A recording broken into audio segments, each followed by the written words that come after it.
বাংলাদেশের সর্বশেষ গুরুত্বপূর্ণ আপডেট সংবাদে আপনাকে স্বাগত। শুরুতেই সংবাদ শিরোনাম, পরে বিস্তারিত।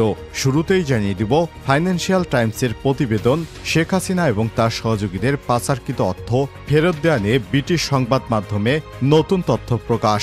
ছাত্র জনতার উত্তাল আন্দোলনের মুখে ক্ষমতাচ্যুত প্রধানমন্ত্রী শেখ হাসিনা এবং তার নেতৃত্বাধীন আওয়ামী লীগ সরকারের কর্তব্যরত ব্যক্তিদের পাচারকৃত সম্পদের বিবরণ জানাতে যুক্তরাজ্যকে অনুরোধ করেছে বাংলাদেশের অন্তর্বর্তীকালীন সরকার। কেন্দ্রীয় ব্যাংকের নবনিযুক্ত গভর্নর আহসান এইচ মনসুর এমন অনুরোধ জানিয়েছেন। এ বিষয়ে তদন্ত শুরু করেছে যুক্তরাজ্যের সরকার। গুরুত্বপূর্ণ সংবাদ জানাবো, সঙ্গেই থাকুন। এদিকে সেনাবাহিনীকে নির্বাহী ম্যাজিস্ট্রেটের ক্ষমতা প্রদান, যা বলছেন জনপ্রিয় ইসলামী বক্তা মিজানুর রহমান আজহারি। এদিকে রূপপুর বিদ্যুৎ প্রকল্পের প্রথম ইউনিটে ডামি ফুয়েল লোডিং শুরু। পাবনা রূপপুর পারমাণবিক বিদ্যুৎ প্রকল্পের প্রথম ইউনিটের রিঅ্যাক্টর প্রেসার ভেসেলে ডামি ফুয়েল লোডিংয়ের কাজ শুরু হয়েছে। এই কার্যক্রম চলবে প্রায় 2 সপ্তাহ পর্যন্ত। আজ 18 সেপ্টেম্বর বিকেলে রসাটমের প্রকৌশল শাখা এক প্রেস বিজ্ঞপ্তিতে সব তথ্য জানায়। এবারে জানাবো 2 লক্ষ টন চাল আমদানির সিদ্ধান্ত নিয়েছে সরকার। বাংলাদেশে হঠাৎ করে চালের দাম বৃদ্ধি পায় 2 লক্ষ টন চাল এবং 4 লক্ষ টন গম আমদানির নীতিগত অনুমোদন দিয়েছে অর্থনীতি বিষয়ক সংক্রান্ত উপদেষ্টা পরিষদ কমিটি। আর সচিবালয়ে ক্রয় সংক্রান্ত উপদেষ্টা কমিটির বৈঠক শেষে এসব কথা বলেন অর্থ এবং বাণিজ্য বিষয়ক উপদেষ্টা সালেউদ্দিন আহমেদ। জানিয়ে দিব, কর্মকর্তা কর্মচারীদের আর্থিক লেনদেন বর্জনের নির্দেশ দিলেন প্রধান বিচারপতি রেফাত আহমেদ। সুপ্রিম কোর্টের কর্মকর্তা এবং কর্মচারীদের প্রতি 12 দফা সুনির্দিষ্ট নির্দেশনা দিয়েছেন প্রধান বিচারপতি সৈয়দ রেফাত আহমেদ। বুধবার 18 সেপ্টেম্বর সুপ্রিম কোর্টের কর্মরত সহকারী রেজিস্ট্রার হতে তদূর্ধ্ব পদমর্যাদার কর্মকর্তাদের উদ্দেশ্যে সুপ্রিম কোর্টের মূল ভবনের কনফারেন্স কক্ষেই নির্দেশনা দেন প্রধান বিচারপতি। এবং সর্বশেষ জানিয়ে দিব, তামাশার বিচার করে জামাত ইসলামের নেতাদের হত্যা করা হয়েছে। জামাত ইসলামের সহকারী সেক্রেটারি মাওলানা রফিকুল ইসলাম খান বলেছেন, বিচারের নামে তামাশা করে শেখ হাসিনা, বাংলাদেশ জামাত ইসলামের আমির মতিউর রহমান নিজামী, আলী আহসান মুজাহিদ, মীর কাশেম আলী, কামরুজ্জামানকে হত্যা করা হয়েছে। জেলখানার মধ্যে তাদের হত্যা করা হয়েছে এবং সাইদিকেও। তারা ভেবেছিল জামাতকে শেষ করা যাবে, কিন্তু জামাত আসলে শেষ হয়নি, বরঞ্চ তারাই দেশ থেকে পালিয়ে গেল। প্রিয় দর্শক, এতক্ষণ শুনছিলেন সংবাদ শিরোনাম, এবারে বিস্তারিত। তবে তার আগে বন্ধুরা, অনুরোধ থাকবে এই সংবাদটিতে একটি লাইক দিন। এই চ্যানেলে আপনি নতুন হয়ে থাকলে আমাদের সংবাদটি দেখতে দেখতে চ্যানেলটি সাবস্ক্রাইব করে রাখুন। কমেন্ট করে আপনার মূল্যবান মতামত জানিয়ে দিন বন্ধুরা, আপনি বিশ্বের কোন দেশ থেকে বা বাংলাদেশের কোন স্থান থেকে আমাদের সংবাদটি দেখছেন এবং শুনছেন। এবারে বিস্তারিত। দ্য ফাইন্যান্সিয়াল টাইমসের প্রতিবেদন, শেখ হাসিনা এবং তার সহযোগীদের পাচারকৃত অর্থ, ব্রিটিশ সংবাদ মাধ্যমে নতুন তথ্য প্রকাশ। ছাত্র জনতার উত্তাল আন্দোলনের মুখে ক্ষমতাচ্যুত প্রধানমন্ত্রী শেখ হাসিনা এবং তার নেতৃত্বাধীন আওয়ামী লীগ সরকারের কর্তব্যরত ব্যক্তিদের পাচারকৃত সম্পদের বিবরণ জানাতে যুক্তরাজ্যকে অনুরোধ করেছে বাংলাদেশের অন্তর্বর্তীকালীন সরকারের প্রধান উপদেষ্টা। কেন্দ্রীয় ব্যাংকের নবনিযুক্ত গভর্নর আহসান এইচ মনসুর এ বিষয়টি জানিয়েছেন। শেখ হাসিনা শাসন আমলে দেশের ব্যাংকিং খাত থেকে কমপক্ষে 2 লক্ষ কোটি টাকা বা 1300 কোটি পাউন্ড বিদেশে পাচার করা হয়েছে। এই বিষয়ে তদন্ত শুরু করেছে অস্থায়ী সরকার। ব্রিটিশ সংবাদ মাধ্যম ফাইন্যান্সিয়াল টাইমসের প্রতিবেদনে এমন সব তথ্য উঠে এসেছে। সংবাদ মাধ্যমটিতে আহসান এইচ মনসুর বলেছেন, তিনি এই বিষয়ে যেসব দেশে সাহায্য চেয়েছেন তার মধ্যে রয়েছে যুক্তরাজ্য, এদের মধ্যে অন্যতম। তিনি জানান, বাংলাদেশি কর্তৃপক্ষ বিশ্বাস করে যে এসব সম্পদ জব্দ করা যাবে। তিনি আরো বলেন, যুক্তরাষ্ট্র, সিঙ্গাপুর ও সংযুক্ত আরব আমিরাতেও এ ধরনের সম্পদ পাচার হয়ে থাকতে পারে। গভর্নর বলেন, যুক্তরাজ্য সরকার এ বিষয়ে একান্ত সহযোগিতাপূর্ণ মনোভাব দেখিয়েছে। দেশটির হাইকমিশনার আমার অফিসে এসেছিলেন এবং তারা ব্যাপক প্রযুক্তিগত সহায়তার প্রস্তাব দিয়েছেন। তিনি আরো বলেন, শেখ হাসিনা সরকারের সাবেক ভূমিমন্ত্রীর মালিকানাধীন 150 মিলিয়ন পাউন্ডের সম্পত্তির অর্থের তহবিল উৎস শনাক্ত করতে চায় অন্তর্বর্তীকালীন সরকার। আহসান এইচ মনসুর আরও বলেন, এই সম্পদ যেন পুনরুদ্ধার করা যেতে পারে তার জন্য আমরা যুক্তরাজ্য সরকারের কাছে সহায়তা চাইব। ব্রিটিশ সরকারি কর্মকর্তারাও বাংলাদেশ সরকারের সাহায্য চাওয়ার বিষয়টি নিশ্চিত করেছেন, তবে এ বিষয়টি তারা বিস্তারিত কোনো মন্তব্য করতে চাননি।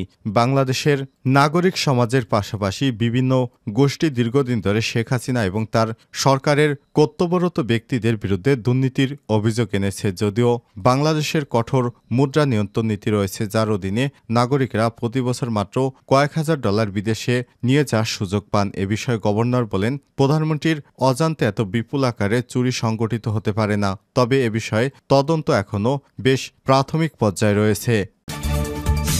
সেনাবাহিনীকে নির্বাহী ম্যাজিস্ট্রেটের ক্ষমতা প্রদান, যা বলছেন মিজানুর রহমান আজহারী। আগামী 2 মাসের জন্য নির্বাহী ম্যাজিস্ট্রেটের ক্ষমতা পেয়েছে বাংলাদেশ সেনাবাহিনীর কমিশনপ্রাপ্ত কর্মকর্তারা। মঙ্গলবার 17 সেপ্টেম্বর রাষ্ট্রপতির আদেশক্রমে জনপ্রশাসন মন্ত্রণালয়ের সিনিয়র সহকারী সচিব জেটি স্বাক্ষরকৃত এক প্রজ্ঞাপনে সব তথ্য জানানো হয়েছে। প্রজ্ঞাপনে জারির তারিখ থেকে পরবর্তী 60 দিনের জন্য সেনা কর্মকর্তারাই ক্ষমতা পাচ্ছেন।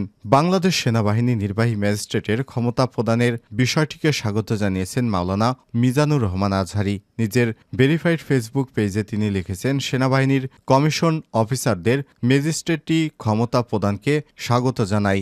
যে কোনো মূল্যে দেশে শান্তি এবং জননিরাপত্তা নিশ্চিত করা চাই। আইনশৃঙ্খলা বিঘ্নকারী অপরাধীদের দ্রুত বিচারের আওতায় আনা উচিত। রূপপুরে বিদ্যুৎ প্রকল্পের প্রথম ইউনিটে ডামি ফুয়েল লোডিং শুরু। পাবনা রূপপুর পারমাণবিক বিদ্যুৎ প্রকল্পের প্রথম ইউনিটের রিঅ্যাক্টর প্রেসার ভেসেলে ডামি ফুয়েল লোডিংয়ের কাজ শুরু হয়েছে। গতকাল মঙ্গলবার 17 সেপ্টেম্বর শুরু হওয়া এই কার্যক্রম চলবে প্রায় 2 সপ্তাহ। বুধবার 18 সেপ্টেম্বর বিকেলে রসাটমের প্রকৌশল শাখা এক বিজ্ঞপ্তিতে সব তথ্য জানায়। বিজ্ঞপ্তিতে জানানো হয়েছে 163টি ডামি ফুয়েল অ্যাসেম্বলি এবং 115টি control and protection system border rod load করা হবে। ডামি ফুয়েলের সাহায্যে রিঅ্যাক্টরের সকল প্যারামিটার যাচাই নিশ্চিত করা হবে, পরে প্রকৃত ফুয়েলে লোড করা হবে। গুরুত্বপূর্ণ এই কার্যক্রমে অংশগ্রহণ করছে এটোমাস্ট্র এক্সপোর্ট, এটমটেক, এনাগো এবং রস এনার্গো এটমের বিশেষজ্ঞরা।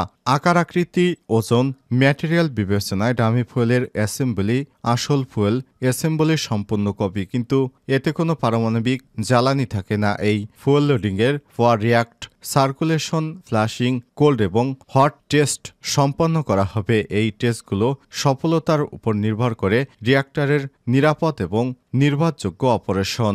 এএসআই ভাইস প্রেসিডেন্ট অ্যালেক্সি দেইরি বাংলাদেশের রূপপুর প্রকল্প প্রসঙ্গে জানান, রসাটম রাশিয়ার অন্যতম বৃহৎ প্রযুক্তি কর্পোরেশন। পার্টনার দেশগুলোতে নতুন শিল্পের উন্নয়নের প্রতিষ্ঠানটি নিয়মিতভাবে তার দক্ষতা এবং বিশাল অভিজ্ঞতার প্রমাণ রেখে চলেছে। রূপপুর প্রকল্পের প্রথম ইউনিটের নির্মাণ এবং এর স্টার্টআপ ও অন্যান্য অ্যাডজাস্টমেন্ট কার্যক্রম পুরোদমে এগিয়ে চলছে। এই ইউনিটটির স্টার্টআপের মাধ্যমে বাংলাদেশ তার উন্নয়নের জন্য অতি প্রয়োজনীয় বিদ্যুৎ লাভ করবে। 2 লক্ষ টন চাল আমদানির সিদ্ধান্ত নিয়েছে সরকার।